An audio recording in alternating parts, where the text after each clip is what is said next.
The following is a fan-made chapter reading of the Pale Web serial novel by J.C. McCrae. The original text can be found at palewebserial.wordpress.com. If you'd like to donate to the author, please go to patreon.com/wildbow. Thank you for listening.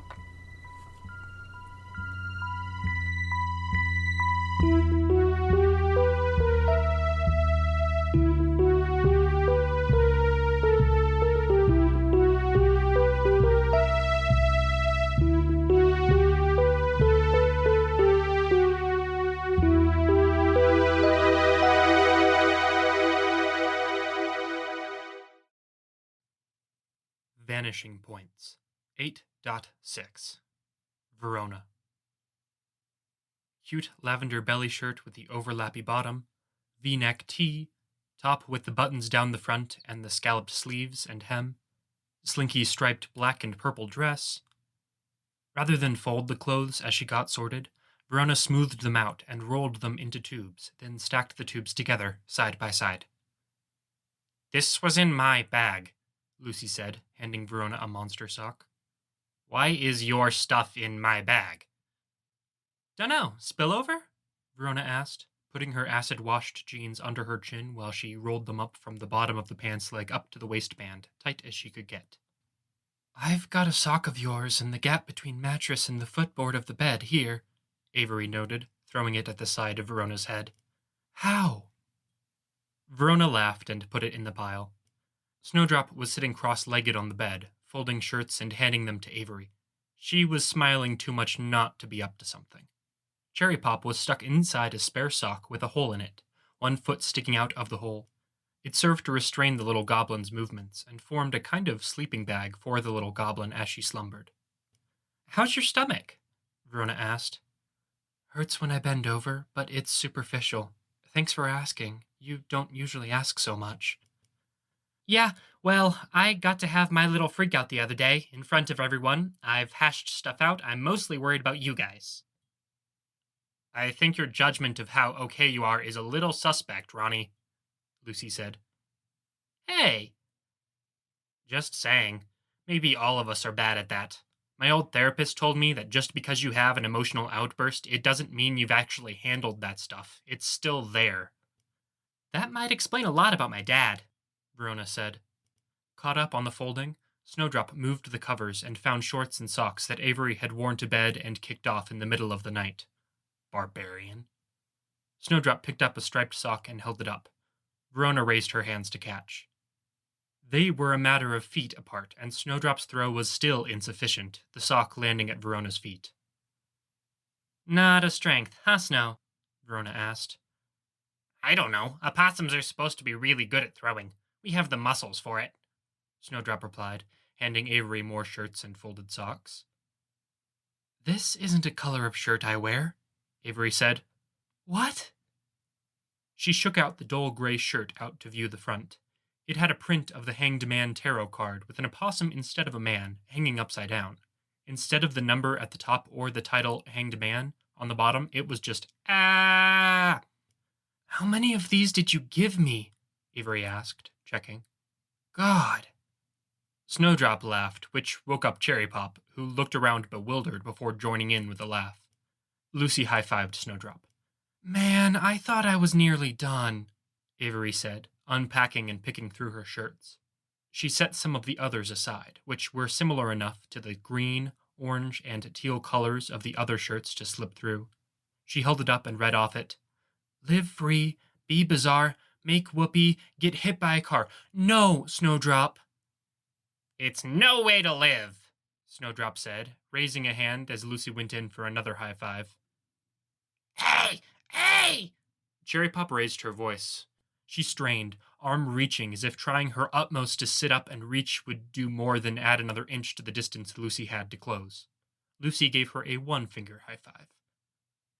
"You didn't even do anything, did you, Cherry?" Verona asked. "I did everything. I saved the day yesterday." Snowdrop found the sock to match the one Cherry Pop was lying inside and pulled it down over Cherry Pop's head and the other sock, bundling them. Cherry Pop squirmed until she could stick her face through the hole that her foot had been sticking through. "I get credit." You get Chip, Verona said, heading to the desk in the corner and getting the bag of chips from their last stop in town, where they'd grabbed some stuff for taking care of Avery's stomach and her own headaches and stomach aches. She gave Cherry Pop a chip bigger than the little goblin's face. Cherry Pop, with her entire body still within the sock, unable to reach through, bit, then started flopping around, trying to get into a position to eat the chip. Mostly she rolled over it. It was kind of amazing how bad she was at it. It was the experience of watching an old person trying to parallel park for 5 minutes, captured in less than a minute of the little goblin rolling around. Verona tore her eyes away from the sad little spectacle, looking over the desk. There were still notebooks and various writing implements from when they'd had their turns sitting at the desk while the others were in bed. Yellow pencil case? Mine, Avery declared. Your pen, Luce. Lucy took the pen as Verona held it out.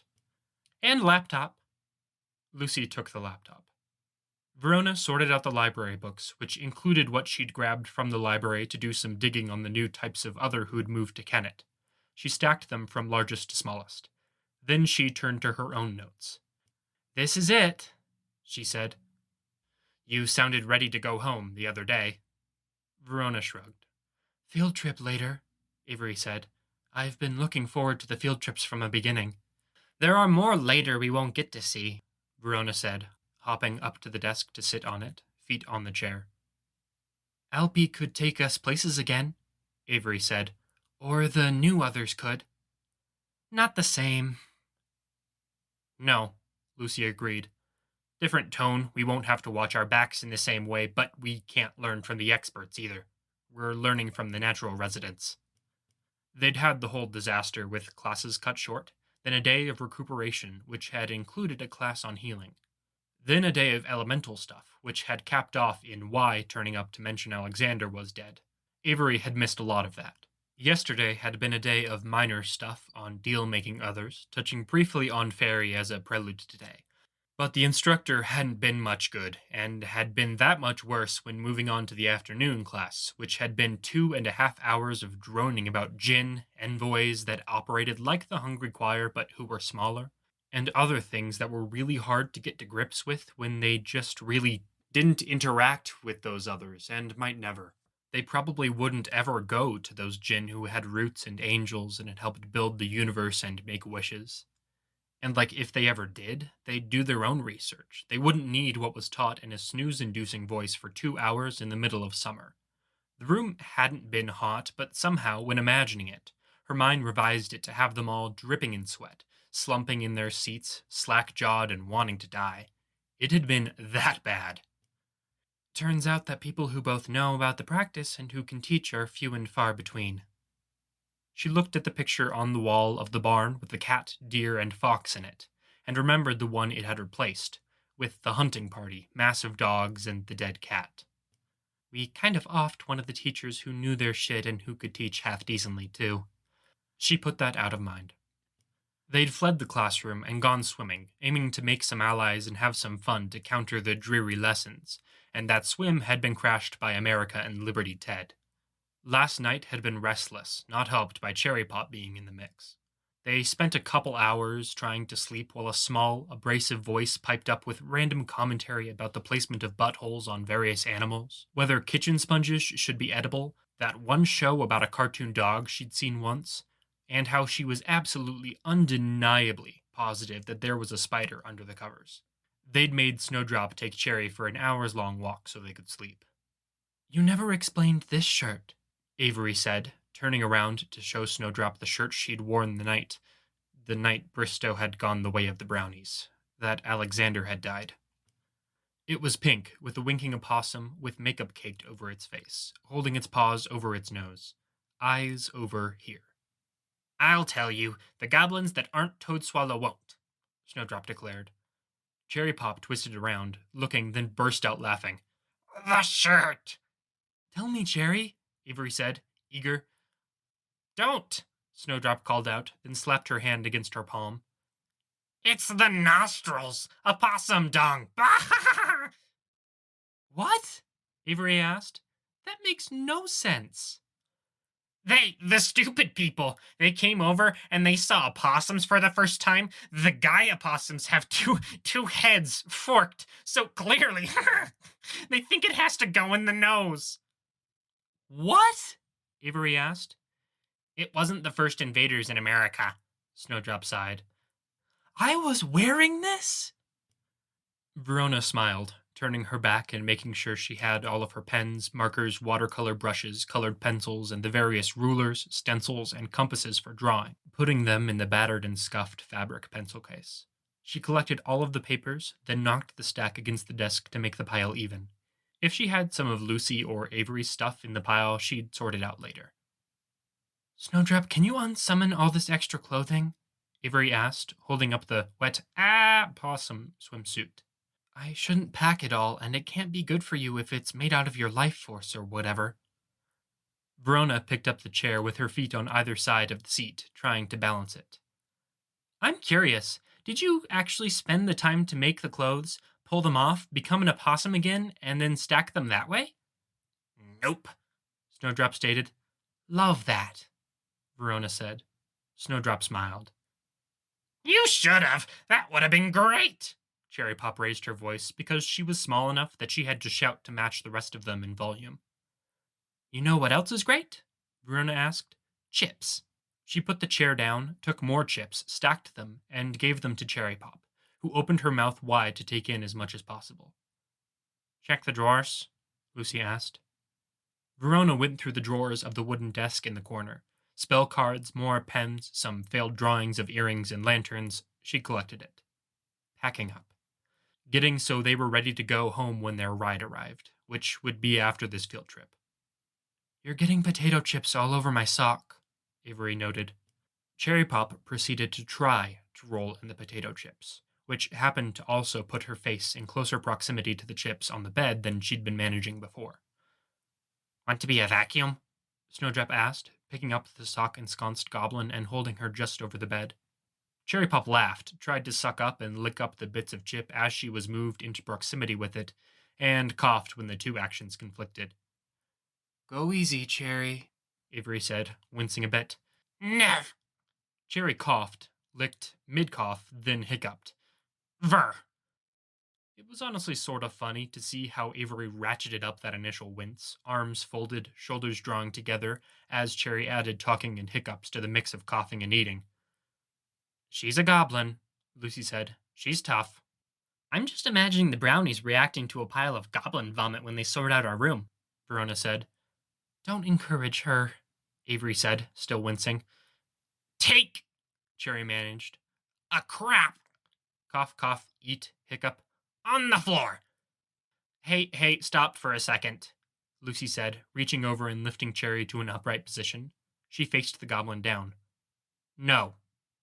1 goblin plop and 3 human plops and 1 opossum plop all on the floor, Cherry Pop declared, grinning wide.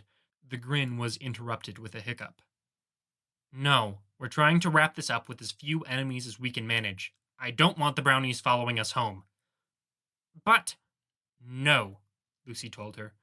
No, Cherry, Verona said. No, Avery stressed. She looked at Snowdrop, pointing. Snowdrop clamped her mouth shut. The smile dropped from Cherry Pop's face. Okay, Lucy asked. You made promises during Awakening. This is serious. Vacuum? Snowdrop asked. If you agree not to make enemies, Avery said. The little goblin, still with only her face sticking out of a sock, looked around at the three of them, then nodded. Okay. Avery moved the curtain, then looked outside. We should go. I'll nettle-wisp our stuff and catch up, Lucy said. Verona looked at her friend's arm, which had shed the lingering effect of the one night spent with the nettle-wisp activated. They'd used it again at the shore of the river with no issue for Lucy.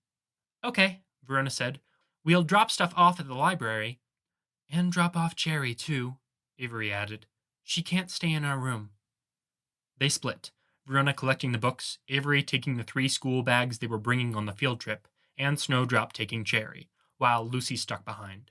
They'd been conserving glamour from the start of the summer, and the shift in schedule meant they didn't have to anymore. Room all packed up, stuff sorted, they had the field trip pulling them away today, and then they'd come, grab their stuff, and go back. Avery jogged off with Snowdrop as Verona turned to head into the library. She pushed the door open and came face to face with the entire library of books she hadn't been able to read. Nina approached, stopping a distance away, and then turned, holding her tea and saucer, apparently taking in the books in a very similar way. Nina wore a vest over a top with a frilly collar that was fixed in place with a ribbon.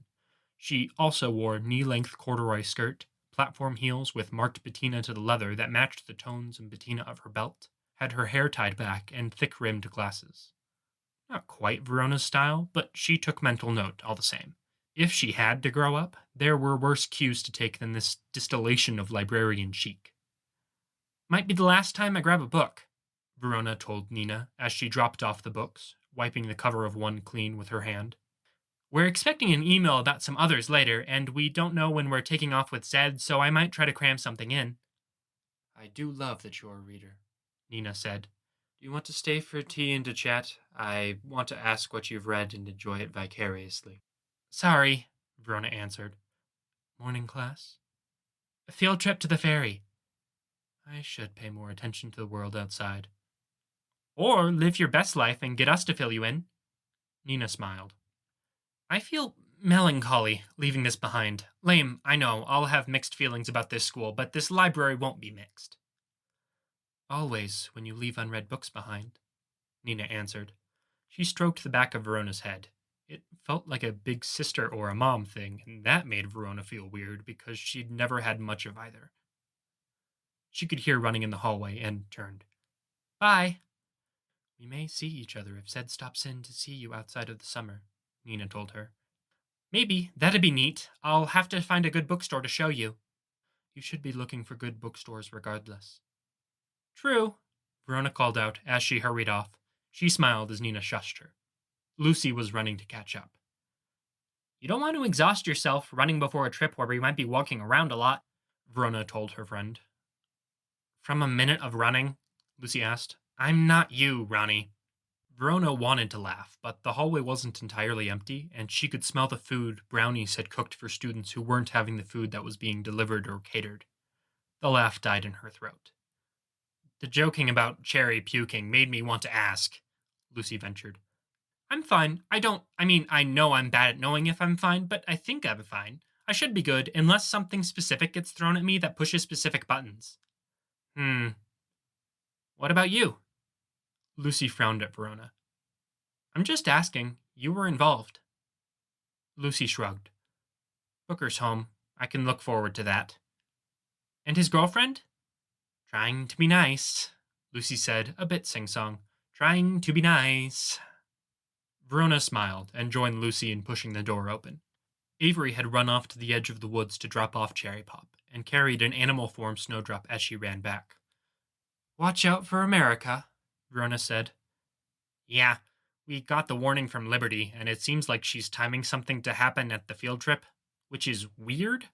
Lucy asked, not sounding very confident. "Weird," Verona echoed. "Tons of supervision, controlled environment. It's not her, I don't know the word, battlefield, middle of fairyland, and she specializes in goblin stuff." "No idea," Verona said.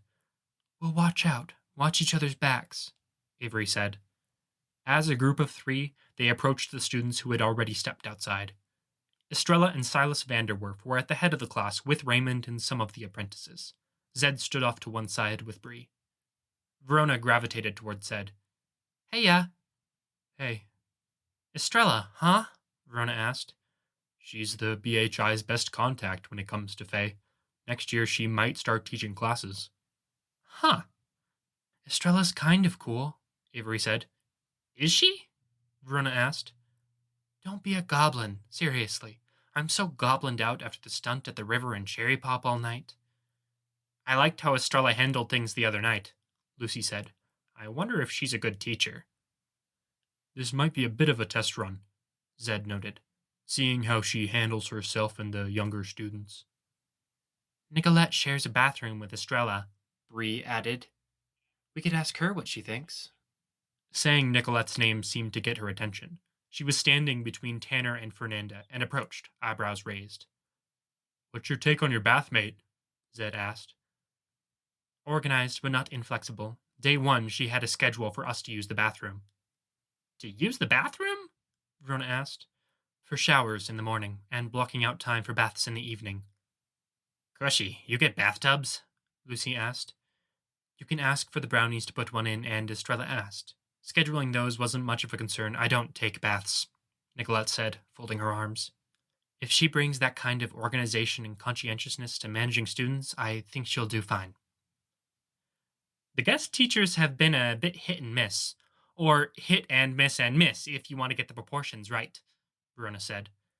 Your standards might be high, Zed noted. A lot of these students are like Saul. He had 6 years of lessons with his mom, awakening partway through those lessons at 10 or whatever. So even a teacher like Mr. Mace yesterday might be a step up from what he's had in magical teaching half his life. God, Lucy groaned. You 3 are leaving later? Nicolette asked. That's the plan, Verona whispered. Why was she whispering? She frowned and looked around. Estrella, at the front of the group, was slowly lowering her hand. The volume of the crowd dropped.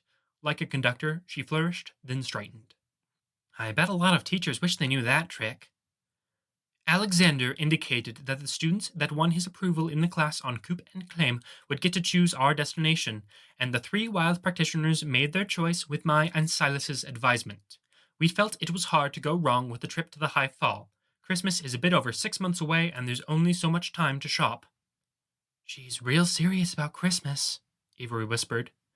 If you have a mom like Saul or Talia do, you stress about gifts, Zed whispered back. Verona nodded, though Christmas hadn't been a time to get excited or happy for a few years now. Mostly it was just stress over gifts. High Fall is focused on transaction and transformation, Estrella explained. I know some of you have expressed some interest in visiting the Shedding Tree, the Corridor Market, the Doll Alley, and other landmarks. We will not be doing that. As appealing as the idea of visiting key locations is, I have taken the responsibility of guiding you, and I am focused on safety and stability. Those landmarks are tourist traps of a sort, emphasizing the traps. Acceptable? She asked that last bit of Ray. Raymond nodded, his expression serious. The ferry is exciting and interesting enough. I don't think you'll go wanting for things to see, do, or learn if you take my prescribed route. I will lead the way, Jarvis will hold the midpoint, and the teachers and apprentices who are coming will follow up from the rear and watch the group from behind. You'll be paired off as I see fit, and you'll stay with the group. Talos raised his hand. Yes, Talos? We can't pair ourselves off? No, you may not.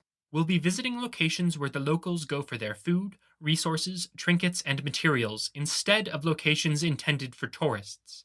The deals are better there, the residents less predatory. Less. There are still predators in their number, and as fairy they prey on you on a social level. Your long and storied experience with siblings or friends is more material for them to work with. The nuances between you are subtler, and you will lose in that subtlety. No, I'll pair you off with people you barely know. Focus on improving that relationship and getting to know them better, and that's a much simpler matter. It is harder to interfere without the Fae force to be blunt. She began listing off names. I guess we won't get a date in the ferry, Bree asked Zed.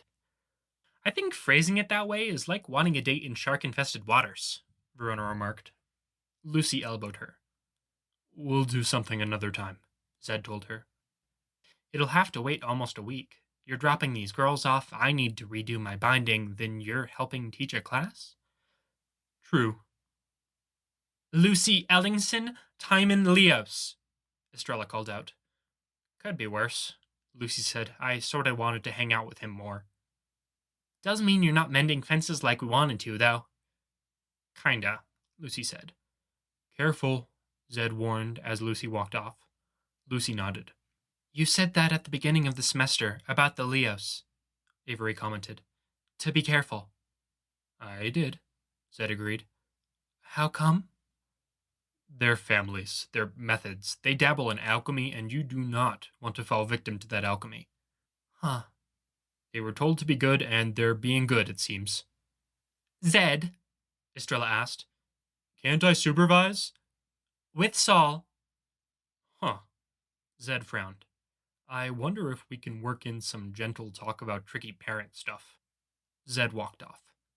I hope he doesn't, Bree said, quiet. How come? I only ever see Zed truly unhappy if he's upset with Ray or if he starts talking about his childhood and he's already upset with Ray. The two things together. Bree, with Cass. I said too much already. Forget I said that, Bree said before departing.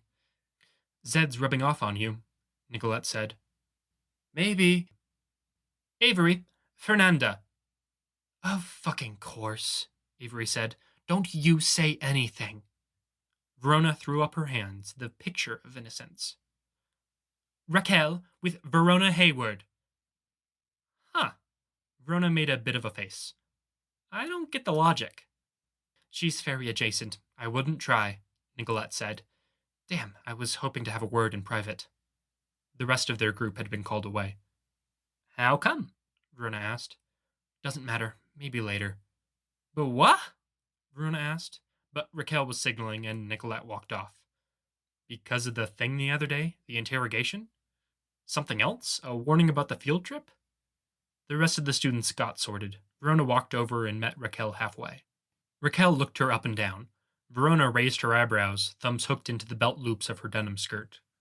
I like your top, Raquel said, with zero passion or goodwill backing the words. Verona rubbed her hand across her stomach, smoothing the fabric. The brownies had done their laundry just after the implement ritual, and it was less wrinkled than it might otherwise be. Textured black fabric with bands of lace and more lace along the top and straps. Raquel was wearing a dress, her hair up in a swirly sort of bun that wasn't super neat, but it seemed unneat in a way that was very designed, with locks of hair peeling off intentionally. Strands of hair ran down in front of her ears, which had pearl studs in them. She was tall, slender, with brown hair that had a natural wave in it, and something about her made Verona think she was a girl with money who just happened to ride horses, because she had that look, straight-backed. Sort of reminded her of Lucy in some general ways, like the same skeleton or general blueprint, filled in with something very different. I'd compliment your stuff, but you always look great, Verona said. Stuff? Hey, Raquel, I don't know. Outfit and more. Cut me some slack. Are you getting a head start on homework with that compliment? Improving our relationship starting with this? Not really, Raquel said. Fairy make me nervous. That was a jump from one idea to a seemingly random topic, but whatever. Only sensible. Raquel smiled a little, and it was a tight, contained smile. Seems I don't have to worry about you being an idiot and dragging me into it. Oh, I wouldn't say that, Verona replied. Raquel gave her a look. Scandalized, alarmed. I mean, we all do dumb stuff sometimes, don't we? We're teenagers. You and I are the same age. The whole point is that our brains aren't fully put together yet. In my family, and families of those close to me, 12 or 13 is the cutoff point. You need to figure things out by then. You own whatever happens after that. Yeah, well, I think that's dumb.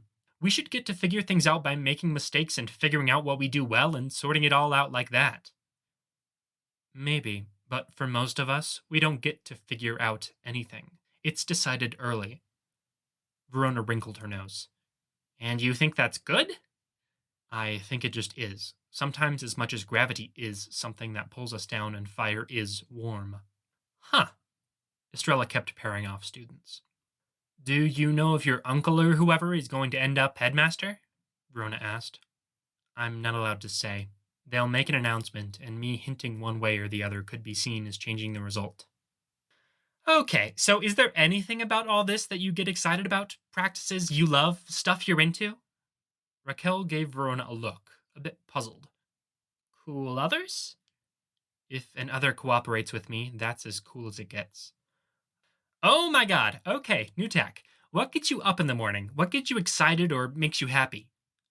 There's a boy I like back home. I think he likes me back. I'm looking forward to seeing him again, maybe asking him out. But are we really going to descend into boy talk? Have we already sunken so low? I think that would be a pretty awkward convo. I'm not interested, or I guess I'm not interested in the sense you're talking about. I'll hear you out if you want to talk about your guy, though. Not without reciprocity. Sure. I suppose we've sunken further than even that level of conversation. We don't even have boy talk as the low bar. I guess so. Frig. Verona sighed. Estrella wrapped up the naming. It helped that a handful of students were already sitting out this field trip. Verona was curious why. I'll tell you now, this is the time to work on your poker faces, Estrella addressed them all. We're going shopping. We'll model some bargaining for you so you can do your own if the item is very minor. If the item isn't minor, then find me or Silas and we'll barter. But if you indicate any interest or let your gaze linger too long, then you'll find by the time we go back, the product will be inferior in quality and much higher in price. If you find your sellers whispering among themselves before or while you buy, walk away. If there's something you want and you know in advance, talk to us before we get there. Estrella's hand was bent at the wrist, fingers apart and posed like she had them on strings. As her hand relaxed, she signaled that they were free to ask questions. Nobody had any. We walk four astride, don't walk with your friends, or you invite what comes. Mind your partners, keep them on course. Silence is friendly, rudeness may be a necessity, don't fall victim to convention, implied or otherwise. Treat them as you would the school's brownies. All students were ready, standing straight. I have work to do, so I'll be leaving you to this, Raymond said. I'll exclude you, Estrella told him. She reached into her blouse and pulled out a series of what looked like 7 keys. She selected one, copper, held it in front of herself, raised one slender arm over her head. Then she snapped. As if shaken free, wood layers, paint, and translucent peels of glass drifted off of the cabins and buildings nearby. They fragmented and caught in the air, drifting like blossoms in the wind. She snapped again, arms still outstretched overhead. More of the scene fell away, including details. The leaves on every tree of the far side of the workshop buildings, shingles, wood, glass. There were places which were almost impossible to see on the other side of the now storm of blossom-like fragments that stirred in the wind, dark and distorted. The group of them was caught on the inside of the storm, but the blossoms nearly blocked the view of Raymond. Third snap. The remnants of the Blue Heron Institute scattered into the wind. The fragments found their place, settling in among the fallen leaves. The smell of dried fruit and vegetables was heavy in the air, and there was little to no smell of mold that usually accompanied fallen leaves. Dappled sunlight stabbed down through the foliage overhead. Trees were squat and strong, with dense branches that met and knit overhead, turning the avenue they were on into a corridor of sorts. Verona turned her face skyward and looked through the leaves and branches, and it looked like there were more and more things that filtered that light. More branches that made it all dappled, or cave roof with holes in it, or clouds and mist. For the light to get this far and be this strong, with beams warming the fallen leaves, it would have to be 100 times more intense than their sun. Or it was allowed or made to get this far, for this very effect. Raquel sighed, the breath heavy. Are you okay? Verona asked. Want to hold my hand? I'm not 7. Right. One side of the avenue had stone wall that looked like it had been raised around the trees, with apertures for branches to reach through, and it had been painted with a mural. On the left side of her, houses and apartments were arranged together, in a way that made it hard to tell where one ended and one began. Who owned that archway over a path? What about the house where the second floor bled into the first, but had a totally different style? Old-fashioned buildings, quaint, white plaster reinforced by dark wood or stone masonry, or brickwork with rough-hewn bricks and greenery woven into the masonry. Fey children ran by, all wearing masks. The girl at the tail end was covered in dark fur that drew together into styled tufts, her feet tufts suggesting that her feet were curled up at the toes. A boy was so slight and thin that he appeared weightless, using the shawl-like top he wore over a bare upper body that had been painted to help him glide. His feet only touched ground once for every 10 steps any of the others took. The masks were haunting. A skull, a man's face screaming in rage. They turned, twisted, but lost no momentum, practically dancing as they eyed the collected Blue Heron students mid-run. Verona met the eyes of a girl with wild hair with branches in it, and those eyes, behind the eye holes of a bird mask, were coins wedged into empty eye sockets. This was a feast for the creative mind. The clothes the children wore were things she wanted to photograph and make herself. The mural was something she wanted to spend an hour with. The trees, could she ever own a house and make the trees do that? Did it take generations? Would she have to have kids and pass the task on to them? She'd never wanted kids, and she definitely never wanted to pass on a random responsibility to kids like that. She still found her mind doing somersaults, straining to find a way to get here. Silas has just reminded me, Estrella said. Silas stood next to her. This is so elementary to me that it didn't occur. Don't get baited. Don't be led astray. You're blue heron students. Don't disappoint us and get, I don't know, seduced by the promises of a cure for what ails you or by the appearance of an animal that resembles some dead pet. Really, now follow. Don't let your eye get so caught you lose sight of who you're following after. Verona refocused. America Ted was still in the group, paired up with Silas's friend Jarvis. It seemed they were keeping her close to the middle of the group, while Verona and Raquel found themselves in the tail end. Estrella touched a point on the mural, and it opened. A door. Passing through, even with a bunch of other students leading the way, it felt like intruding into someone's backyard. The space was more of a community garden in actuality, with a cobblestone path cutting its way between irregular plots, which weren't marked out so much with wood or fences as with where the perpetually falling blossoms and fruit had settled. Houses on either side framed and looked in on the corridor-like space. A very normal-looking woman leaned out of a windowsill with about 50 bird cages behind her, the birds silent and watching.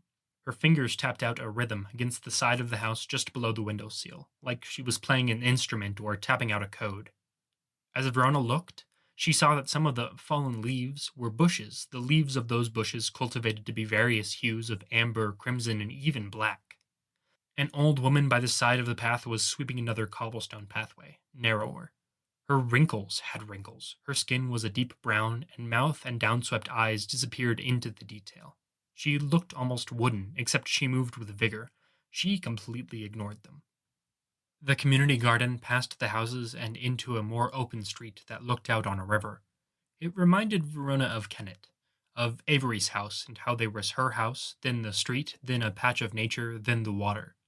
Fae folk were washing themselves and clothing in the water. Some were doing something with dyes, and the dye was coloring the skin or hair of some of the younger folk who seemed not to care in the slightest. One slender, feminine figure had tattoos up and down her body, and the dye was absorbed by the tattoos without doing anything to the rest of her. So blue they almost glowed in the gloom from the trees, clouds, and cave roof overhead. A pretty little child in a dress at the water's edge was stripped of skin like it was a suit she wore, revealing something vaguely humanoid but insect, which the mother brusquely proceeded to wash with a stiff bristle brush on a stick. The dye from the water from upstream made the suds blue. They went over the bridge, and there were interesting people on both sides. "What do you want to buy?" Raquel asked.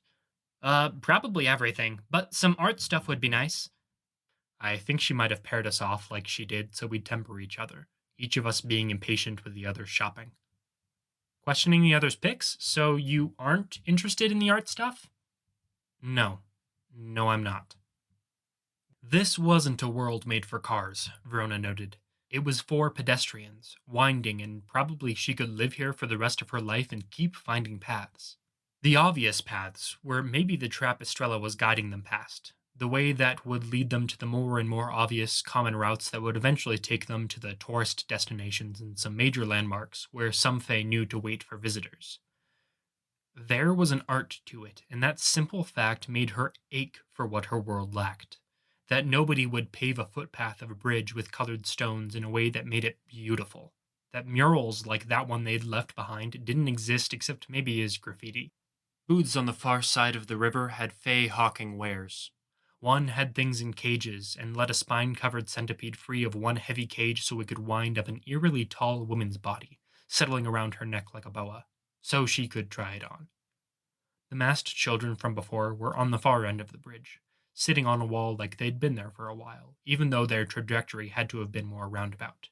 5 sitting, that other boy balancing on one foot, swaying in the wind, hands gripping the shawl. Watching them some more. Past the bridge, the foot traffic was a little more dense. Verona's head whipped this way and that as she tried to fix images of people into her mind's eye, saving them for later. She kept her poker face on, avoiding betraying any fear at a glimmer of something behind a mask or hood, avoiding too much interest when a man walked alongside her, naked and barely covered by the cloth he'd draped over himself and belted closed at the waist. He raised a hand in a wave to someone distant, picked up speed, and then became wind-scattered pages, browned at the edges with age, the wind of his initial momentum carrying him over the heads of people in the crowd. The market spaces here were so often haphazard, wedged in so that one had to squeeze by or almost squeeze through. More buildings, more like apartments than the vague homes of their starting point, framed all of this, and they walked down a street that one car might have passed, that had booths on both sides and Faye navigating between. A hand took Verona's, firm. She turned and saw herself face to face with a man shorter than she was. He held up her hand, adjusting his grip to hold her middle finger. How much? For the finger? She asked. Raquel's hand rested on her back. Fingernail. It has glamour beneath it. 2-second process. I put it between my teeth and pull. It'll grow back. He reached for a pocket. He'd tried to push fat golden coins into her hand. She didn't let him. I'd take the finger if you're offering, another man said, leaning into the other guy like he was a friend. Like biting a carrot in two. No, I'm not offering. These coins are real gold, a small fortune. No strings, no obligation, nothing I do comes back to you. No, Verona said, disquieted. She pulled her hand free of his grip. The group had slowed, so they hadn't fallen behind, but there was a Fae wearing very similar clothing and similar-ish hair to Melody Kierstad, walking a matter of feet from her. Verona wondered if she should call out a warning to Erasmus. How easy would it be for Melody to get snatched up, that Fae walking alongside Erasmus instead? Art stuff, Raquel said. Are we shopping? Verona asked, wishing they'd gotten further from the fingernail guy before finding the art. I think so. Hey, are we shopping? Her voice carried and drew a lot of eyes. Rather than Estrella answering, it looked like Silas answered, and others along the line passed on thumbs up. Art stuff, in this case, was a series of little portraits, each with brushes that had a single hair. Writing Verona couldn't decipher seemed to note what the hairs were from. Oh, the art also suggested it. Hair from lovers reaching hands together but unable to touch. Hair from a horse with a fishtail for a back end. That seemed impractical steed-wise, but the hair had a blue tint. She moved on. Stones. Come on, Melody called back. They were urged forward, and Verona gave the stones a longing look before hurrying to catch up. Estrella was negotiating at a table. 75 Canadian dollars. You betray ignorance, girl. We don't trade in your money. Do you have any baby's size, untold jokes? 70 Canadian dollars. My dear, what are you doing? Do you want this? The merchant asked. He wore a simple, crude clay mask over a face that, just from the little that could be seen, looked 10 kinds of beautiful, with skin marked in thousands of fine lines ranging from silver to gold to ruby, overlapping and interlocking. A hooded cloak covered most of the rest of him.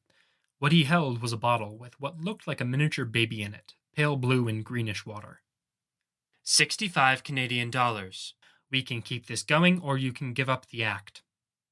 I am all act, and this is a treasure, worth far more than 60.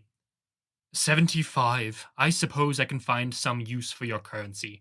Let's not keep your audience waiting. 55. I have a responsibility to my audience, and backing down now would fail them. The cowled man held out the bottle. Estrella didn't take it, instead counting out the money. She made sure he had a grip on it before taking the bottle, and then let go. They love our currency, Estrella said, putting the bottle into a bag. High Fall Fae come to our world to bargain and barter, to purchase things that they bring back here. They maintain connections that way. Go shop. Come to me if you have questions. What was that? Talos asked. A potion. Something to give away come Christmas time. Verona caught a glimpse of Avery hanging out with Fernanda, looking at a top. She was smiling, animated. She caught Verona looking and flipped the bird at her. Verona laughed, which got a look from Raquel. My friend, she's sort of asking for that fingernail guy to come for her, giving me the finger like that. Ah.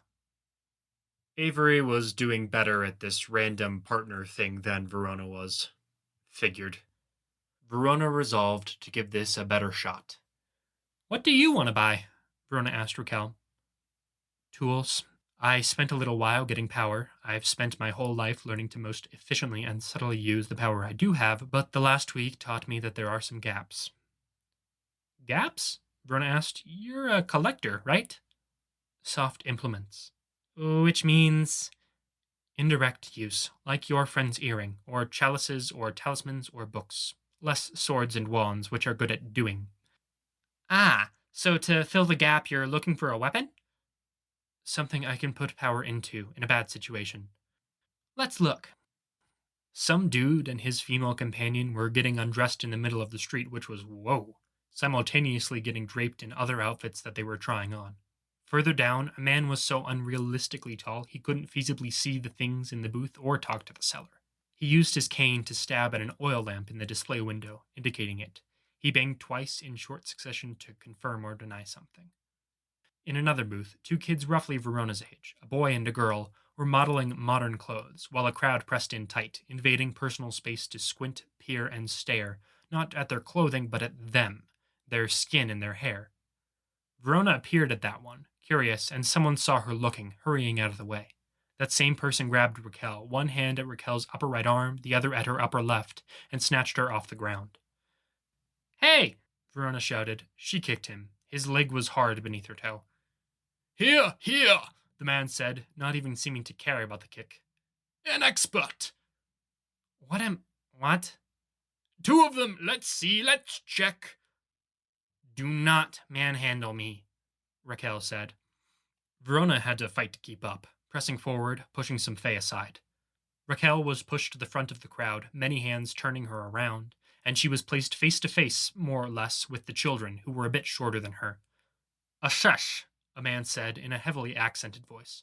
Tell us, does it fit? Are the details right? Details about what? Skin, hair, the glint in the eye, the sound of their breath. I don't... Pay us, Verona said. In common currency, no curses, no tricks. Expertise is worth something. Yeah, Raquel said. Deal. Verona pushed her way forward until she stood next to Raquel. It took a few seconds of haggling, but some of the Fae in the crowd made their agreements. Verona joined Raquel, leaning her facing close to the boy while Raquel checked the girl. Like an ordinary boy. How do they put it on? Raquel asked. A bit of glamour to grease the fit. Any point of entry works, but the top of the head is common. Bend over, Raquel asked. Show me the top of your head. The girl did.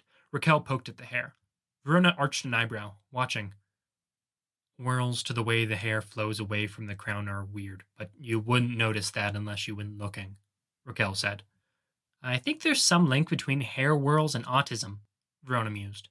But I don't think you'd want to jump to using autism as a cover for being non-human. That's gross. Better to just hide it, Raquel said. Folds and little creases around the eye look good, Verona said. Those are tricky, and eyes vary. I had to study a lot of models for my drawing, and I'm still awful at it. We should pay you less, then, said a man in the crowd. Taste and ability are different things, Raquel said. We can have refined taste and not the ability to replicate it. You're paying for the taste. Nicely said, Verona answered. Teeth? The boy smiled, showing his teeth. She motioned, and he opened his mouth wide. Mouth opens a bit too wide.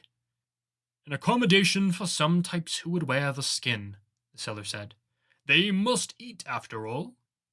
And those who don't will need to restrain the movements of their mouth to make sure they don't unnerve people. Buyers are informed. Part of the package includes lessons in acting. Clothes are nice, Raquel noted. We asked a merchant on the Earth side to pick. So you don't know enough to include that in the classes? That's tricky, Raquel said.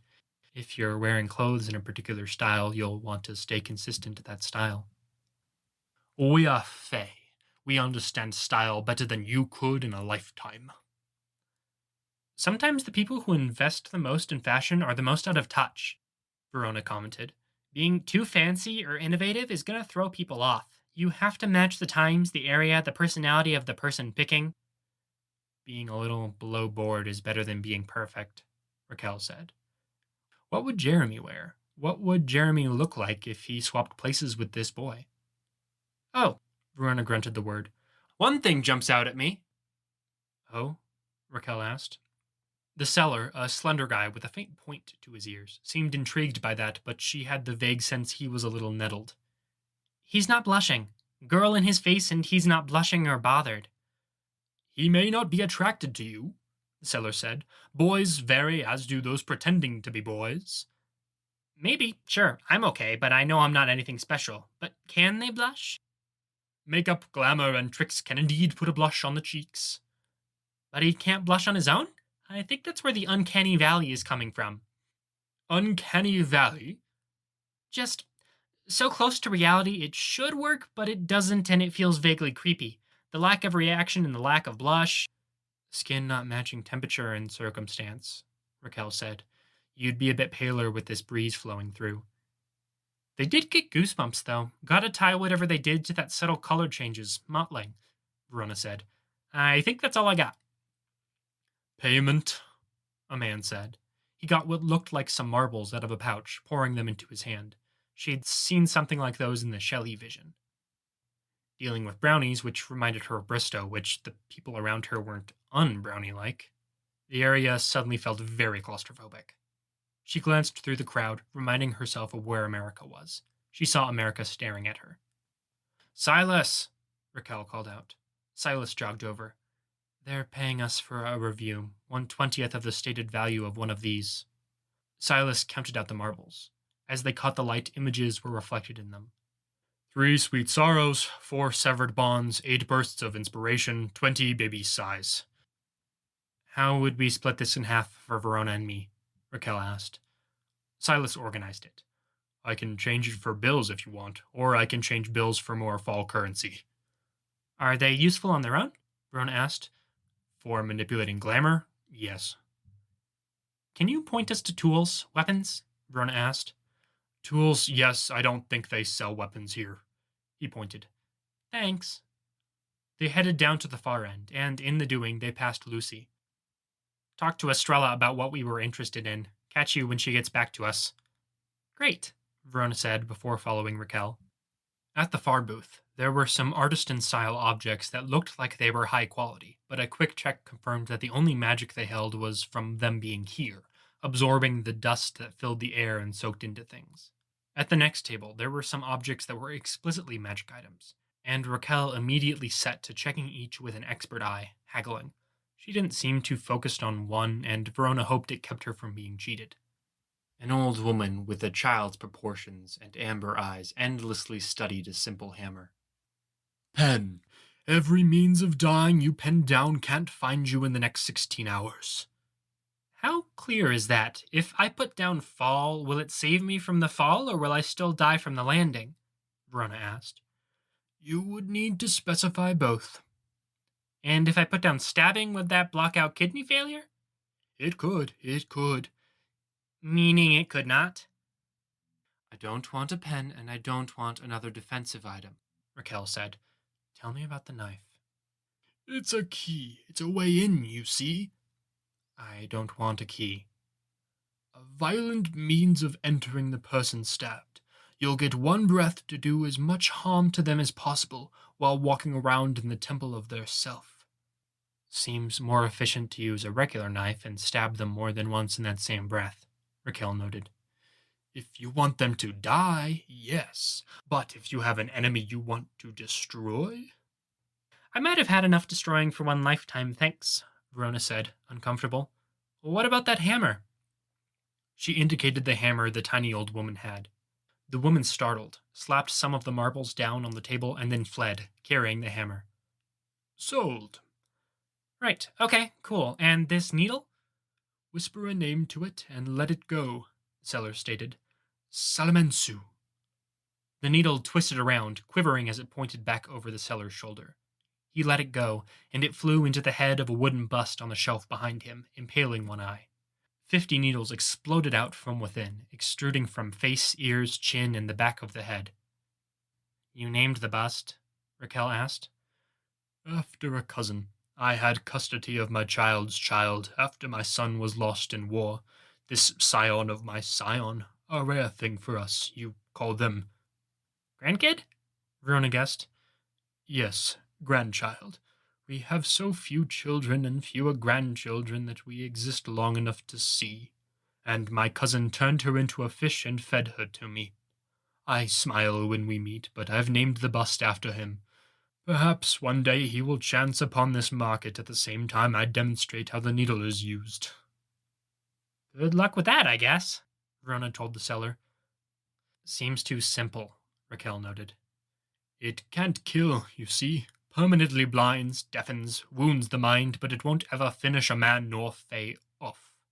And you mustn't ever say the name of someone you don't wish to destroy while you bear it on or near your person, unless you're willing to accept the collateral damage. I see, Raquel said.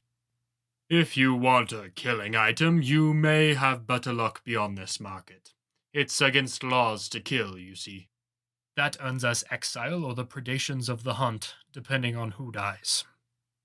Verona felt uneasy, and she had a hard time putting her finger on why. She stepped a bit back, surveying the crowd and keeping an eye on America, as America held out something that was clearly goblin-made.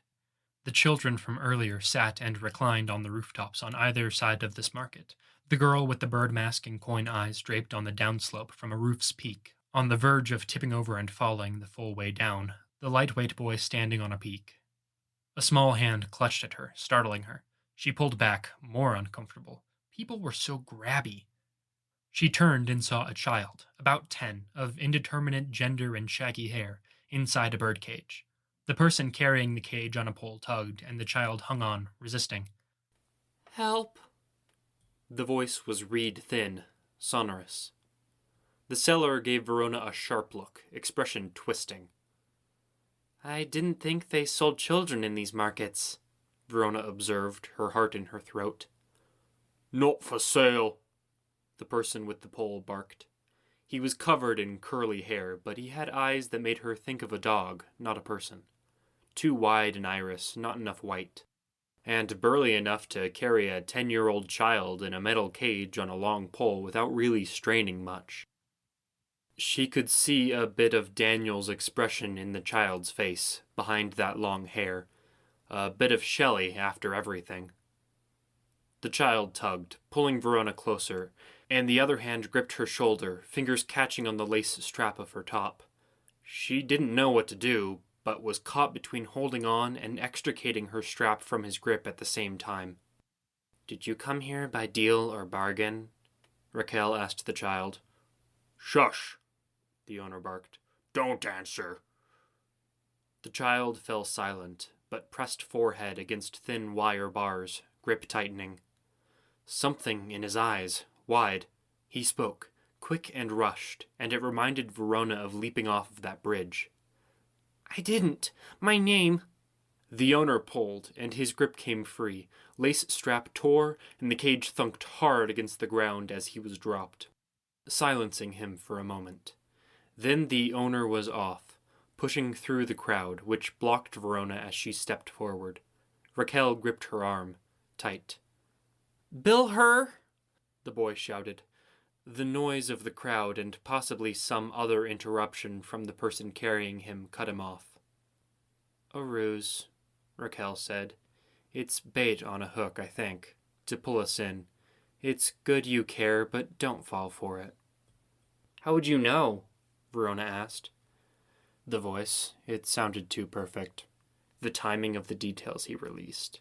A hint of the name, and you have to chase to get the rest. I don't think you'd find your way back. I met someone who had a voice like that. Perfect and weak at the same time. It wasn't a ruse for him. Raquel's expression darkened at that, like she'd been sure, but now she wasn't. I don't think you'd find your way back, Raquel repeated herself. Verona nodded, but she felt unsure. She tried to fix her strap, which had slid off her shoulder, but it had torn or stretched some and slipped off her shoulder again. Your friends want you.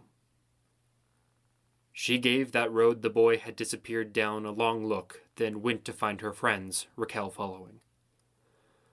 A woman sat in a booth with skin that looked like it had been painted like a fine plate, except it wasn't paint. Some books and papers were arranged in front of her, but they were for her, not for any buyers. Here she is, Lucy said. Lucy, Estrella, Avery, and their partners were all gathered around. "Keeping an eye out for America?"